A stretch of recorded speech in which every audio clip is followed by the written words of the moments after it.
welcome to Beastly Theories. This is Andy McGrath, your host. Today I have a very special guest. Richard Freeman is with me. Now, Rich is the director at the Centre for Fortean Zoology. He's the author of several books as well, including his newest book, Adventures in Cryptozoology, The Orion Appendix, Sumatra's Forgotten Ape, The Great Yokai Encyclopedia, Dragons More Than a Myth, and Explore Dragons, amongst others. And I'm very happy to have him here. Richard, how are you? I'm fine, thanks. Yeah, I'm actually not the director of the Centre for Fortean Zoology. I'm the zoological director. John Downs is the overall director. He's the guy that initially came up with the organisation. Of course. I've just usurped him right there and put you in his place. He's not going to be happy about that. You know, some sort of ploy that's going on here between us. Now, I know you from some of your writings, from your position at the CFC, also as an explorer. Now, lots of us explore in our own backyards for the things we think may or may not exist in places like Loch Ness, or in Washington State, if that's where you live, for Bigfoot and things like that. But you like to go further afield, don't you? And when I found out about some of the things that you were doing, I was actually quite impressed. You go into some of these very, let's say, not uncivilized, but we're not talking developing world countries for the most part here. You know, this is traveling by your wits. Now, I just wanted to talk about some of the expeditions you've been on, especially for things like the Almas. So could you tell us what are the Almas, and where did you go to find them? Well, the Almasty, as they're called in the Caucasus Mountains in Russia, are quite widespread over parts of Russia and the former Soviet Union. They're supposed to be hairy, man-like creatures, 7 to 7.5 feet tall, so not as massive as the Yeti or the Sasquatch, and somewhat more man-like. They have a thick brow ridge, flattened broad nose, wide lipless mouth, powerful jaws, great mane of hair that comes down from the head, hairy body. They don't have fire. They don't have fire technology. They will hurl rocks and use clubs. But their tool use is quite primitive and ape-like, but they seem to be more closely related to human beings. And the Russians took these creatures so seriously that in the 1950s, there was a commission, a Snowman Commission, set up specifically to look for them. And its headquarters was the Darwin Museum in Moscow. And they took a number of expeditions into the Tian Shan Mountains on the borders of China. And then it was disbanded, but people like Boris Prozhnev and Peter Smolin and many of the others who were involved with it, Marie-Jean Kaufmann, remarkable woman, they carried on with their research. And recently a new Snowman Commission has been started in Russia. I went there to search for the Almasty in the Caucasus Mountains, and I talked to many people who had seen it. And even the deputy head of Elbrus National Park, who's a geologist, who saw one of these creatures. And they take them as not fantastical. They're no more miraculous or strange than a bear or a wolf or a wild boar or a lynx. Maybe a little bit rarer. There's a taboo against shooting them there because they believe that they're a type of wild man rather than an animal. And it seems that they're some sort of a relic hominin rather than an ape. That is a relative of one of the ancestors of man, possibly an early offshoot of Homo erectus or Homo habilis. There is masses of new fossil and genetic evidence suggesting that the ancestral family tree of man had lots and lots of unknown species on it, completely unexpected, and it's a field that is really blossoming at the moment.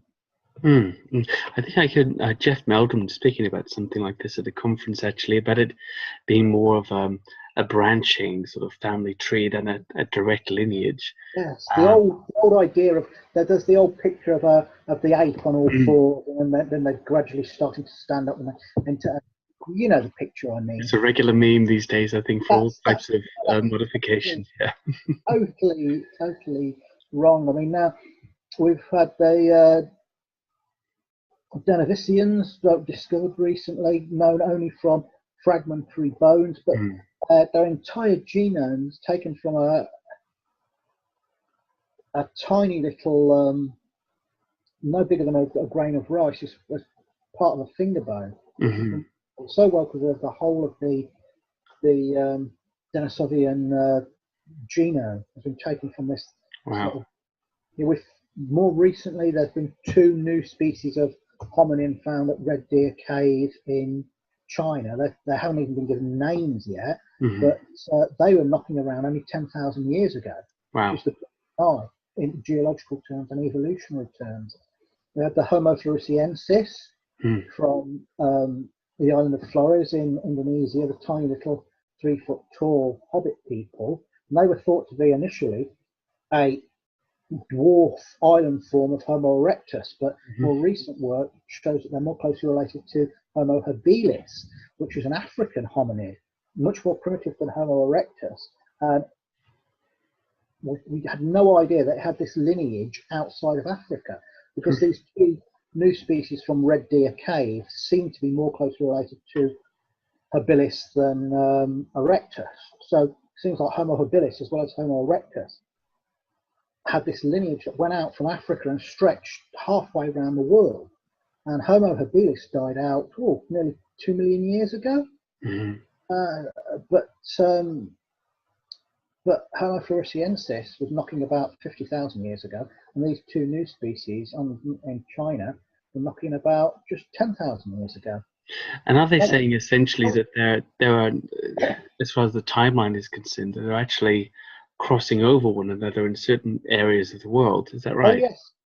Yeah, and certainly interbreeding took place. We know that sub-Saharan Africans, they have something in their genetic makeup which is suggesting a completely unknown species of hominin mating with their ancestors.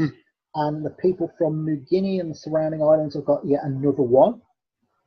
So we're having, and these are not known from bones, they're known from the genetic traces they have left in modern day population, modern man in certain parts of the world. So these have been extracted from the current nations of people, current races of people. Wow.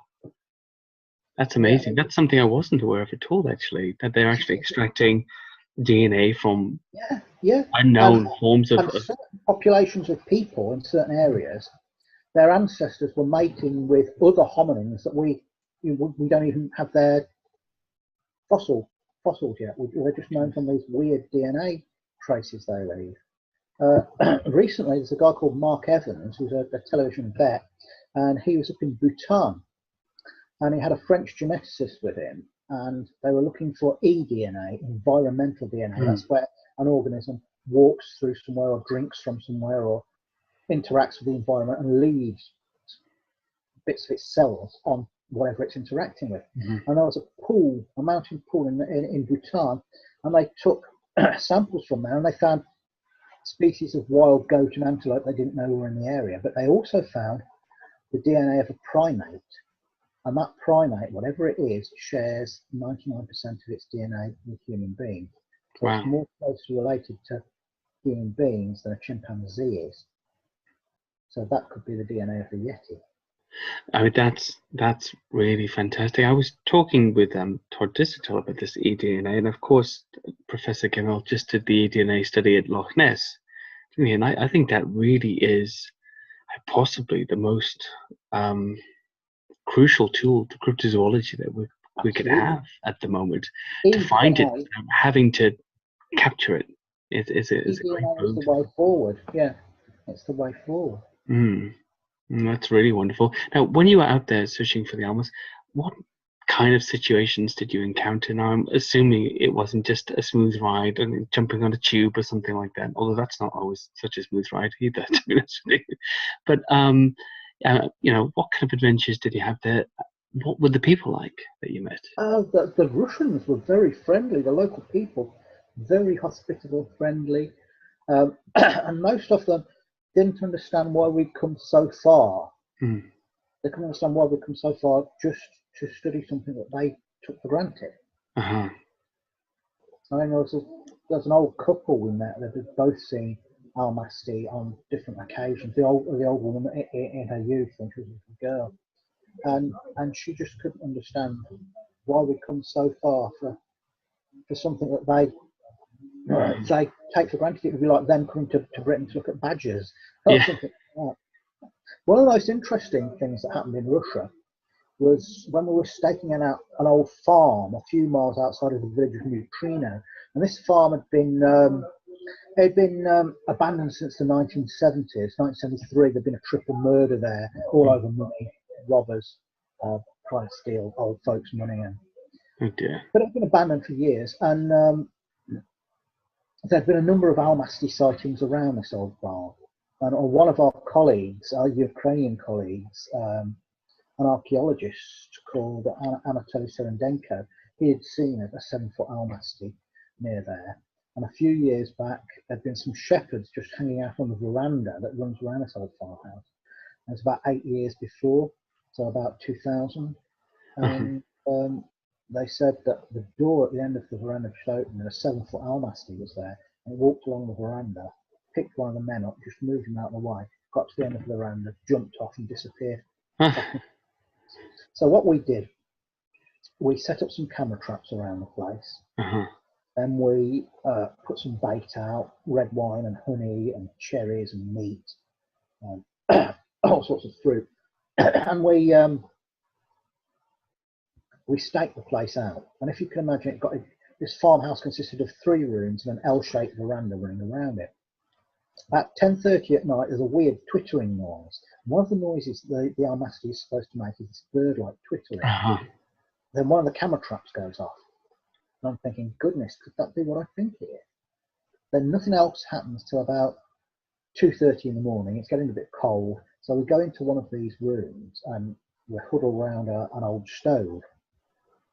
And my mate, Dave Archer, falls asleep on a manky old mattress. And it's myself and my friend Adam Davis, who I'm sure you've heard of. I know who Adam is, yeah. And we're warming ourselves around this fire, and the door that goes out onto the veranda is slightly ajar, just a few inches, and there's moonlight and starlight streaming in. And from outside comes a deep, guttural vocalization. Sounds like something with very big lungs. Sort of a bum, bum, bum sound. And I said to Adam, did you hear that? He said, yeah. And something walks along the veranda. And as it goes past the door, it blocks out the starlight and the moonlight to a height of 7 foot plus. Wow.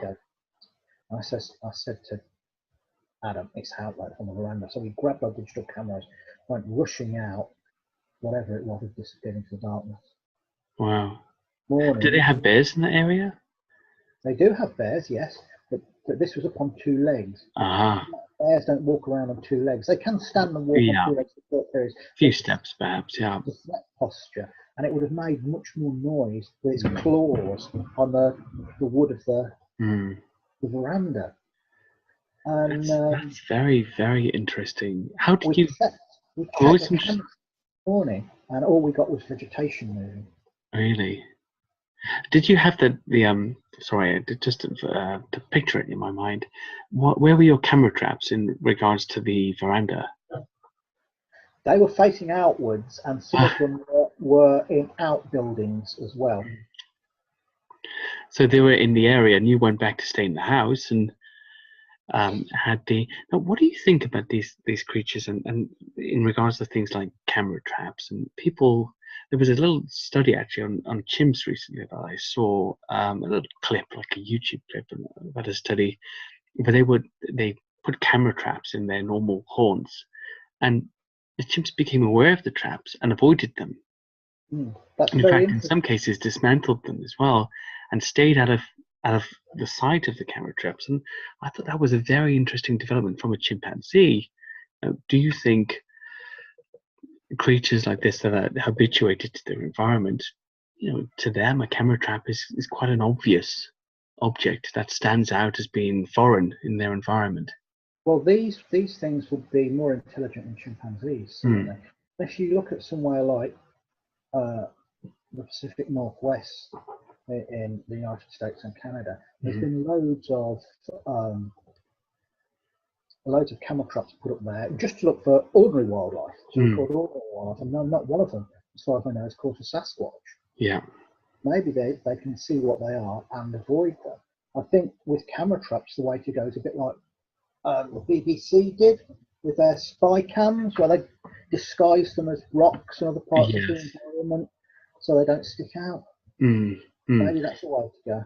Yeah, I remember that with I think they were on the Serengeti with those spy cams, rock cam, wasn't it? That's what they called it. I was very curious. I remember there's an alleged, again, this is from YouTube, Sasquatch, bit of footage taken from an eagle's nest in some forest somewhere. I don't know anything about the background now, but it just strikes me, it came to mind that you can see a large creature strolling through the forest. And of course, this camera is set up over the chicks in the eagle's nest to monitor them. It only captures this figure, whatever it may be, incidentally. I wonder if that might be a way forward, or if it's the electronic aspect of the cameras that's alerting them. Perhaps we need to go fully analog again with the way that we're capturing things, and just have some kind of timed release there. I'm not really sure. Now, the Almasty is one of the things you've looked for extensively, but one of the things that always piqued my interest was the Mongolian Death Worm. Has such a cool sounding name, doesn't it? Now, obviously, I'm assuming that means that you went to Mongolia. That's a really different place, different culture of people. How did you come to find yourself in Mongolia? What intrigued you about this story, first of all, and how did the people react to you as well, to seeing you searching for one of their legends in their land? Well, I followed the work of a Czech cryptozoologist called Ivan Merkelé, sadly now passed away.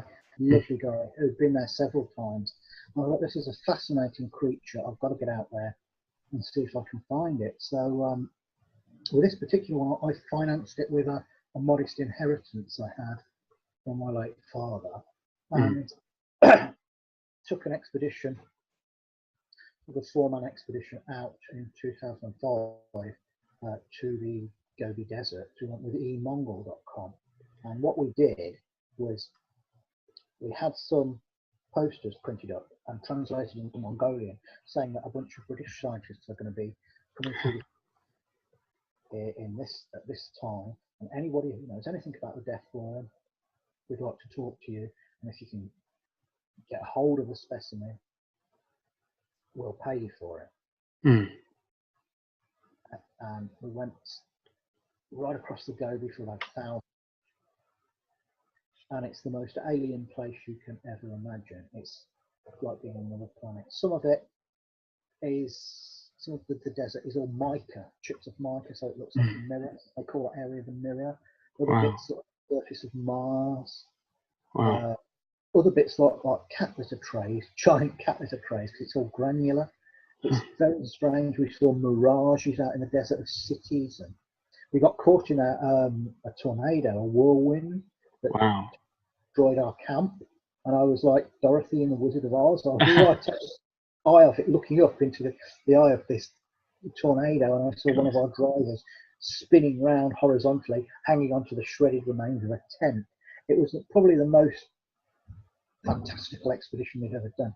But we talked to about 24 witnesses, who some of whom had seen it back in the 1930s, and one of whom had seen it as recently as the year before. And they were describing this reddish brown, sort of brick red coloured animal that looks like a salami or a draft excluder. And most of them have just seen it lying in the desert, and they're terrified of it. They believe it can spit a corrosive saliva. And the one guy saw it in his youth when he was tending to his family's camels and goats, and he went back and told his parents, and they packed up their gear, the circular tents they have, and got all their livestock and moved out of the area. It can throw a whole area into a panic when somebody sees them, such is the terror of them that people have. But all these sightings dovetail. They all sound the same. I mean, one guy said he'd seen it eat a mouse. It came out of a hole and grabbed the mouse. And another guy said that's way back in the 70s, some scientists from Russia had actually killed one. They were studying snakes, and they killed one of these things and took it away. So maybe if the story's true, there's the remains of one in the basement of some Russian museum.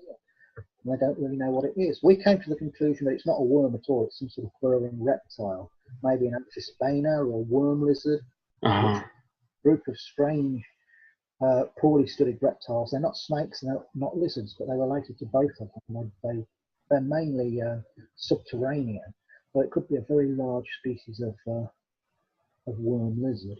That's very interesting. Do you think something like that could have any relation to the famed Tatzelworm? The Tatzelworm sounds like a skink. I think it's probably extinct now, this Tatzelworm, because the sightings of it seem to dip off after World War II, and I don't think there's been any credible recent ones from the Alps. But once again, it was a sausage-shaped creature, this sort of greyish-green colour with thick scales. Sometimes it's depicted with two little legs at the front, and there are certain types of skink that have reduced limbs, and some of them only have two front limbs. And they have the same sort of cylindrical body shape as the Tatzelworm as well. Wait, that's very interesting. It was a bit of a giant guess there, but that's always fascinated me. These ground-dwelling possible reptilian species that may be around. Now, there's a few names of some of the creatures that you've searched for that were new to me actually, and two of them were the Ninki Nanka and another one Gambo. So, can you tell us a little bit? What is Ninki Nanka and Gambo? Well, they were part of the same expedition we did to Gambia in West Africa. The Ninki Nanka was supposed to be a dragon-like beast, which it's much feared. It lived along the River Gambia and the swamps around it, and whenever it appeared, it was supposed to be terrible luck, and it would come out after rainfall, and it was supposed to have destroyed bridges and things like that. And I thought maybe this is the same thing as Mongolian Bembe of the Congo, the so-called Congo dinosaur. I don't think it's a dinosaur at all. I think this Mongolian Bembe exists. It's a giant semi-aquatic monitor lizard. And the other supposed dinosaur in that area, Melanatoca, the killer of elephants, sounds more like a rhinoceros than a ceratopsian dinosaur. Oh yes. What is this called again? Killer of elephants. Yes, that's right. In Ngube, I forget. Sorry, there's several. In fact, there's in Bielo, isn't there? Ngubu, that's one of the ones I think, and they all seem to have dinosaurian attributes. But the two that have the most sightings are the Melanatoca and the Mongolian Bembe. Yes, that's anyway, right. A Gambo is something different. Gambo was something that was supposedly discovered by a missionary's son in the early 80s on this beach, lying on this beach in Gambia, washed up and dead. And he made some sketches of it and sent them to BBC Wildlife magazine, and they sort of superficially resembled a pliosaur, a marine prehistoric reptile. So he made some notes of where he buried it on a beach, because he said that some locals came and hacked the head off the corpse and took it away, and he thought the rest of it needed preserving, so he buried it on the beach. So we did this two-pronged attack really for Ninki Nanka and Gambo. Dr. Carl Schuker came up with the name Gambo. He's rather good at inventing names. Oh, he named it. Catchy names for new cryptids. Anyway, when we got to Gambia, we found that the Ninki Nanka, everybody knew about it, and they would say, "Oh, I heard that a hunter from my village saw it and he died sometime after." If you see it, you're supposed to die afterwards.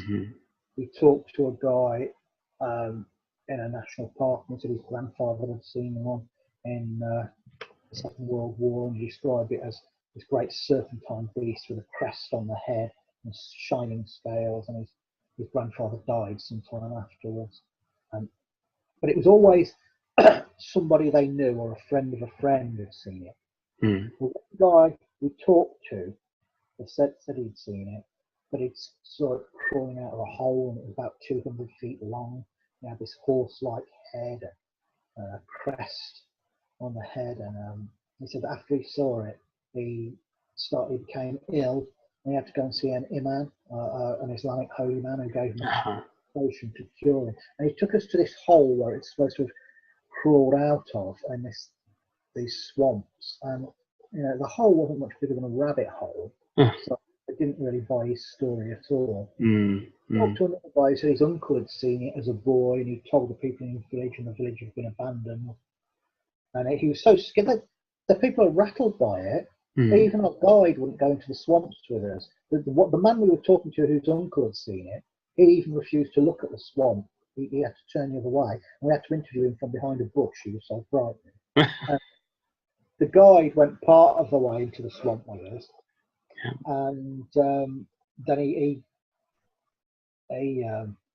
filled his pants. And so what happened? You carried on into the swamp alone? Into the swamp on our own, and I had a look around. But we came to the conclusion that the Ninki Nanka, and when we talked to the people when we got over there, it seemed to be something more serpentine than saurian. We came to the conclusion that it was a demonization of a pre-Islamic Python cult. When they were being converted to Islam, the old gods become demonized. Yeah. The old deities become demonized. And it seems to be that anything goes wrong, it's blamed on the Ninki Nanka. There was a crash of a lorry out there, and the lorry's still there years later, and they said that the Ninki Nanka slithered across the road, disappears in the wilderness. The Ninki Nanka. So it's a kind of a religious and superstitious way of explaining away bad luck, right? Yeah. Life, or anything that's bad about what's going on. It's the demon, right?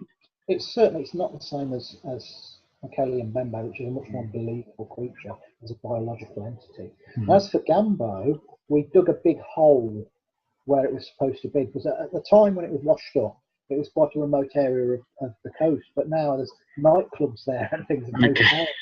We're digging this big hole, and the people from the hotel came over and said, what are you doing digging this hole? So we said, the government asked us to do it. We're British scientists studying beach erosion. They're worried that the beach might be eroding, and they looked really worried and said, carry on with your research.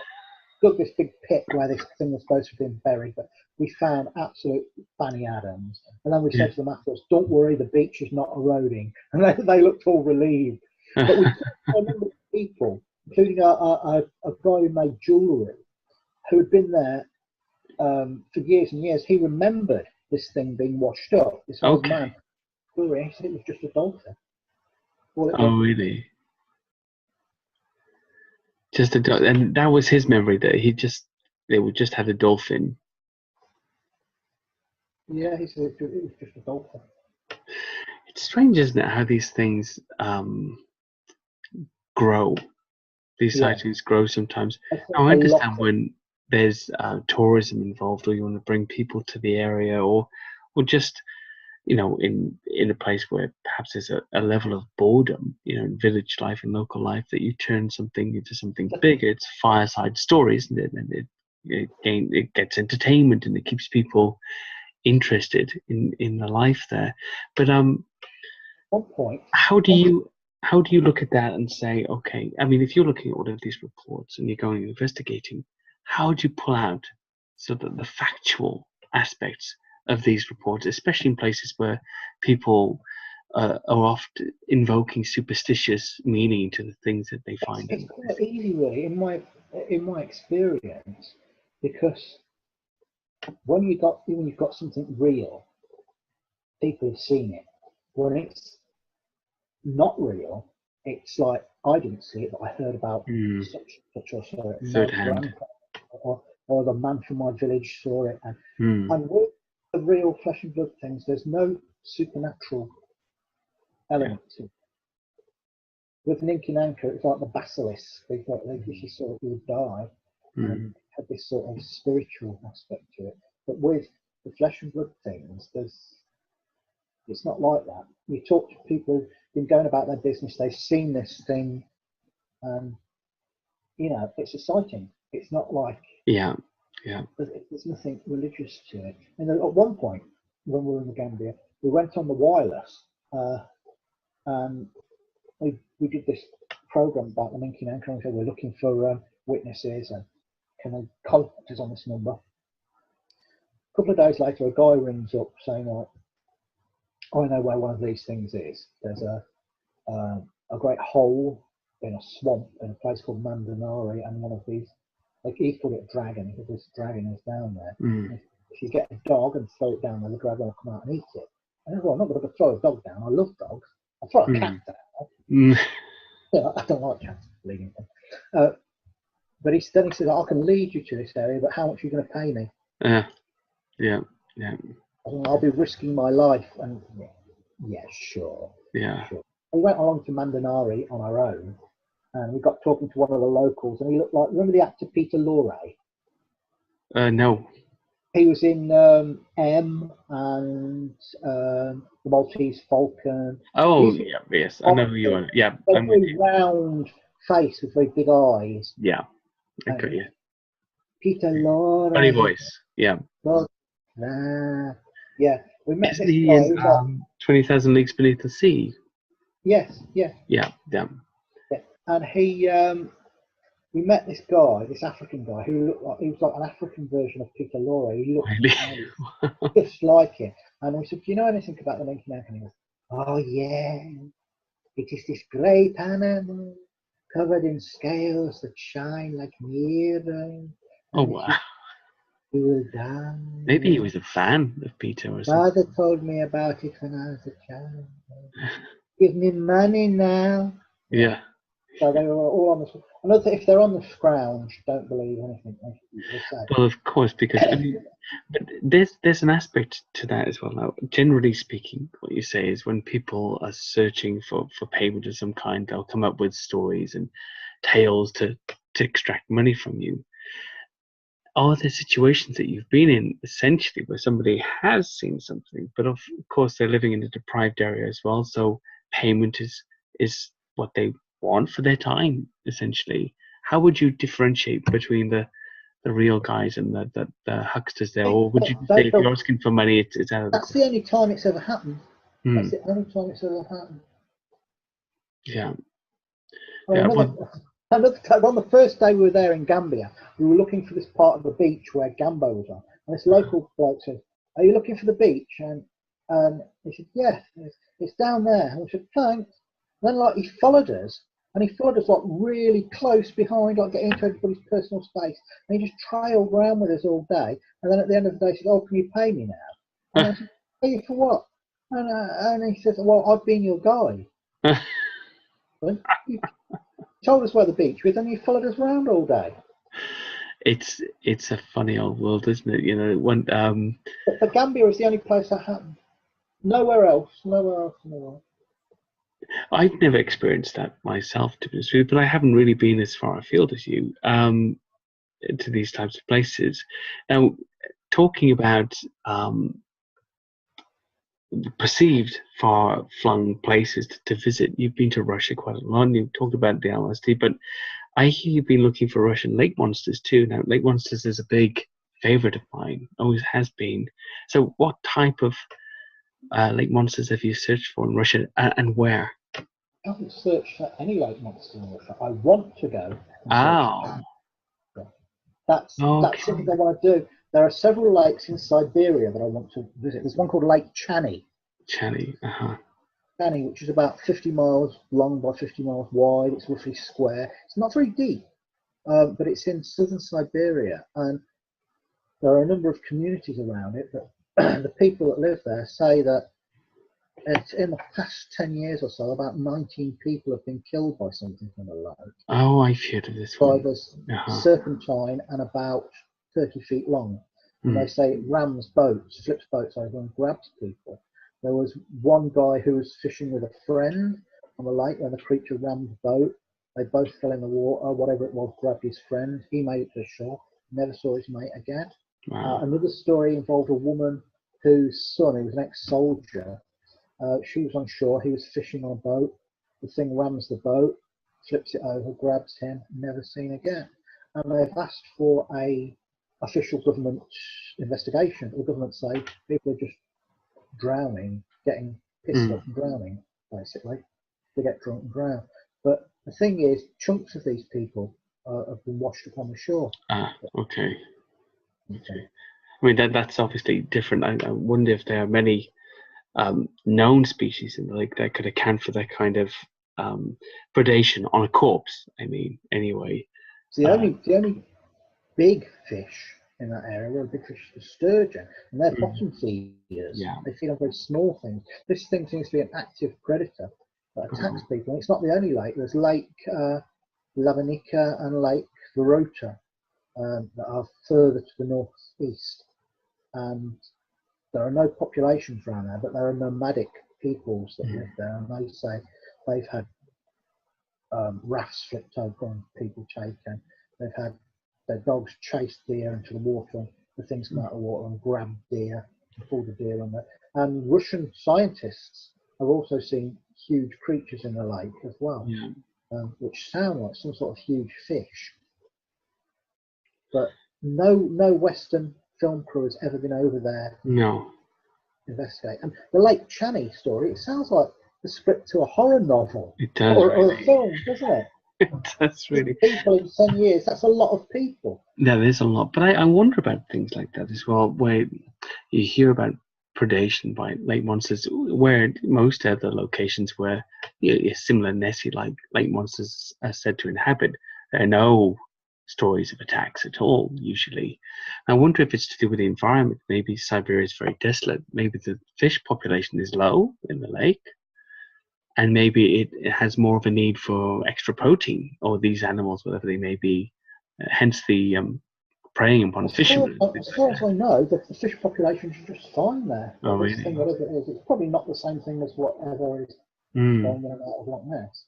Maybe. I don't think there's a resident population of large animals in Loch Ness. I think it's the same. You think it's more of an itinerant creature that's coming in and out and moving between the different lochs and the sea?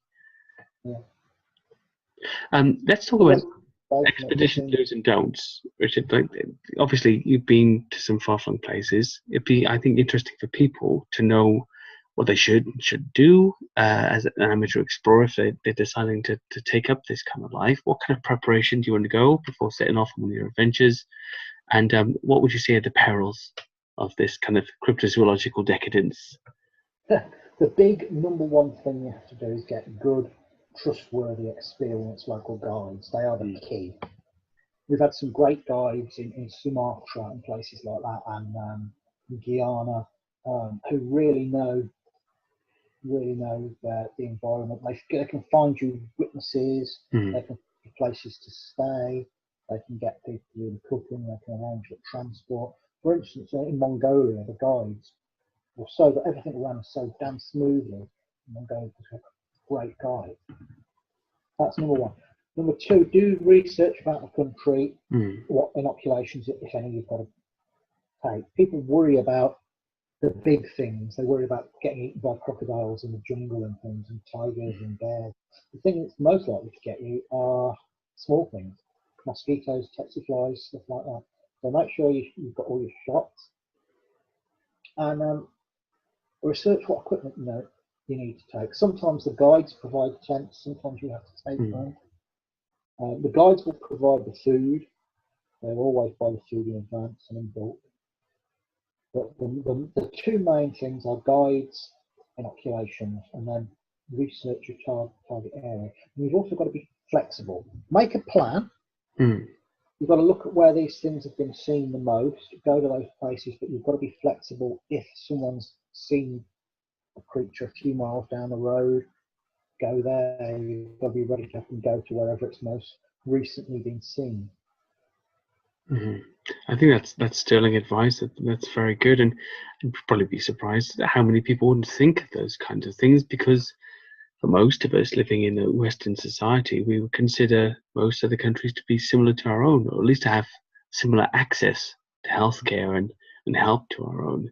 You've got to take into account how long it takes to get to places. Sumatra is very mountainous, for example. It will take you 4 times as long to get anywhere in Sumatra than it would in Britain.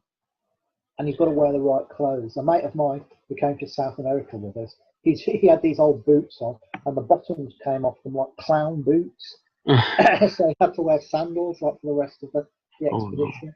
So make sure you've got good footwear, good clothes. And remember, some places that are warm could go deathly cold at night. Mm. Cloud forests in Sumatra, they might be warm in the daytime, but by night they are freezing. Oh, yes. Yes, absolutely. And I've had that experience a few times in very hot places. Now, just before we get into your books, you talked about one of the close calls you had in Mongolia with the tornado or hurricane. Yeah. Have you had any other close encounters on your adventures, either with people or authorities or nature, the environment, etc.? What can you tell us about some of those perils again of your exploratory adventures? Yeah, Russia was out to kill me. Climbing up this mountain in Russia, and we were walking across this area that looked like densely packed snow. We thought was solid. Everybody else got across it, but I'm a fat bastard, and I fell through it because it wasn't solid. And I found myself sliding along on my backside towards this huge, great chasm. And I would have gone, like several hundred feet down. I'd ram my boots into some rocks and stopped myself going down. On the same, now I couldn't get across this crevasse because of I was too heavy to get across. So I went back down to camp that day. On the way back, I lost my way on the path, and I came to a cliff that had been gouged out by a retreating glacier. And you'd hear this thing rumble occasionally, this glacier. And I was walking along it, and it all gave way underneath me. And I was left hanging onto roots like Indiana Jones. Gosh. Myself up, so I didn't fall 50 feet onto jagged ice. And then a few days later, I was nearly swept away by rapids. That was all in Russia.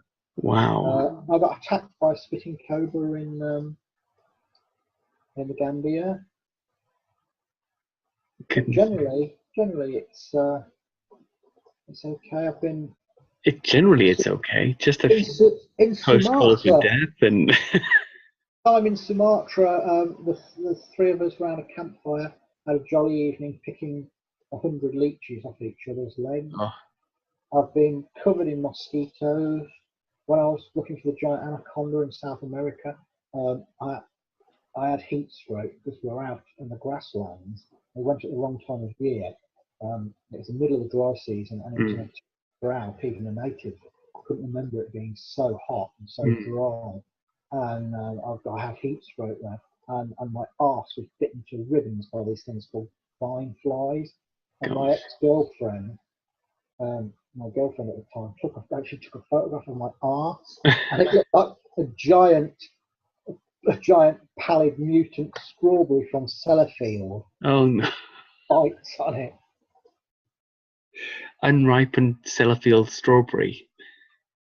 Another time in Sumatra, there was a monsoon when we were driving back through the mountains, and we were in this little minibus, and there's a guy behind us on a motorbike, and I was looking through the back window, and a chunk of the road, 20 foot across, just fell away. He managed to jump off his motorbike just in time. Wow. And this 20-foot chunk of the road, his motorbike, just went careening thousands of feet down this. Gosh, I must admit that's my biggest fear actually. Mudslides. Don't want to get buried in mud. Well, not yet anyway. Not until I'm very old and gone. So it really sounds like now a lot of people. There's armchair researchers, and that's absolutely fine. I think if you want to research about different things, put things together from the comfort of your home, if that's your interest, that's okay. But nearly everybody I've met has mainly stayed within their own land. To look for the things that they're interested in, or going to a similar land like North America or Australia or something like that. I know Australia is challenging as well, but to go to Africa and Russia and South America and all these places, Mongolia, it's I think that's Tasmania is great. Tasmania is great because there's loads of wilderness on the western side of the island. Massive. It's about the size of Ireland, Tasmania, and it's it's got a population of less than 500,000, and they're mainly in two towns, Launceston and Hobart. And when you get out into the wilds, their villages are the size of our hamlets, and then it goes into wilderness. But the good thing about that is that the populated bits are very civilized and very nice, and they do much nicer chocolate than you get in Britain. A lot better variety of chocolate you can get in Tasmania. And they've got these chocolates that are like, crunchy bars, the honeycomb crunchy bar.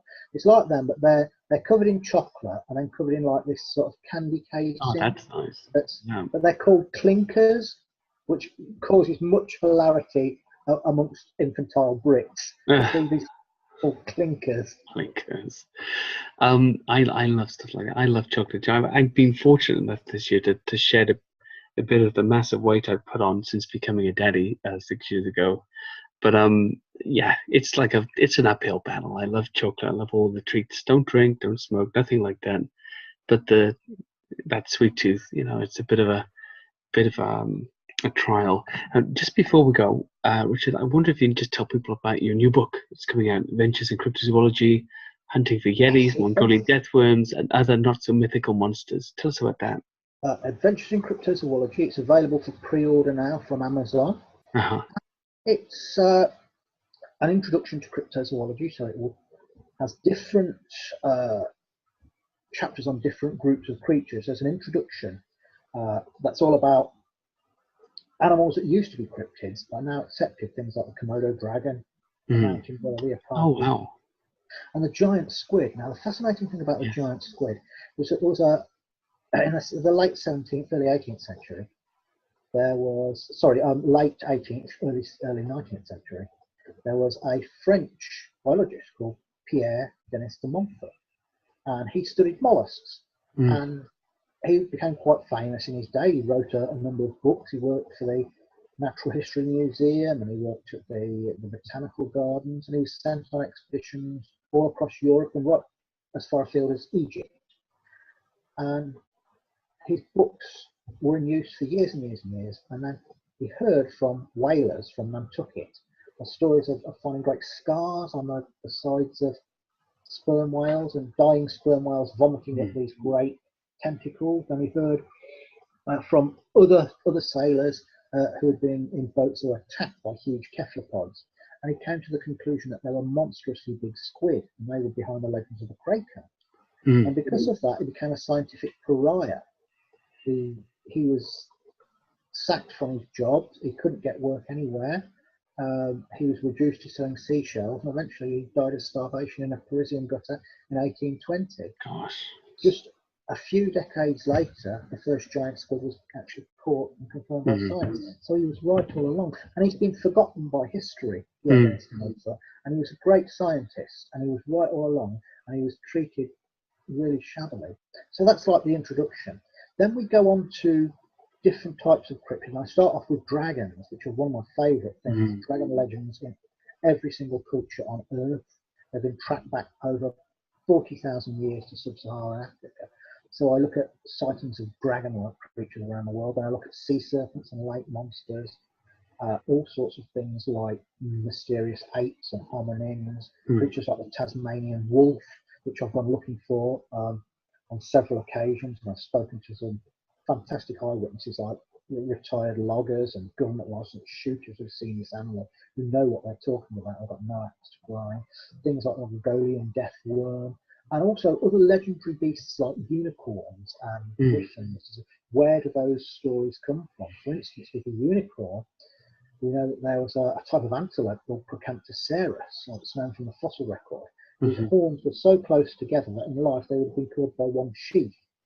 So it's possible that Procanthocerus might have been the original unicorn. But I look at all these cryptids, both well-known ones and very obscure ones, and then in the second part of the book, I detail all my own adventures looking at creatures like the Tasmanian wolf, the orangutan, which is an upright walking ape from Sumatra, and we found handprints from that and footprints, and we've heard it calling. And my mate actually saw it with our native guide Sahar, and My friend Dave Archer saw the damn thing, and we Wow. got hair from it. And Lars Thomas from the University of Copenhagen looked at the scale stitch on this hair and said, "This is a new primate. It's related to the Sumatran orangutan, but it's not Sumatran orangutan." Wow. And the Mongolian Death Worm and all these other creatures. And then finally, I have a chapter on giving advice on how to set up your own expedition from scratch. Wow.